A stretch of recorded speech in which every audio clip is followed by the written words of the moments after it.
Аз имам повече от 20 години политически опит. Бил съм 3 мандата народен представител. София област и от Габрово. Отговорността, която днес имам, е по-голяма от всякога. Всяка политическа партийна задача съм приемал много при сърце. По проста причина, че съм възпитан да бъда войник на партията. Но тая, да водиш листа в родния си край, е може би най-сложната. Най-сложна, защото тук всички те познават.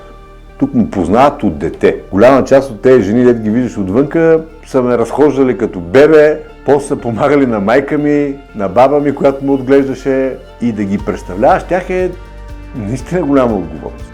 Защото веднъж всяка твоя дума, всяко твое политическо обещание или каквото и да е, няма да те пропуснат. Като се прибереш тук, че трябва да отговаря, защо не си го направил или защо си постъпил по един или по друг начин. Избрах си тая най-сложната политическа задача като за последно. А започнах от тук, за да разберете, че имам връзка с района. Тук съм живял, тук съм израснал, тук са майка ми, баща ми от този край. Тук са погребани и двамата.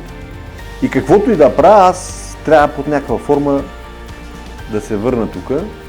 Сигурно тук се връщат и децата ми, сигурно и техните деца. И затова за мен е времето, което ще посвета, ще бъде най-пълноценното политическо време, което съм имал до сега. И се надявам да изпълня очакванията на хората, които ме познават до болка.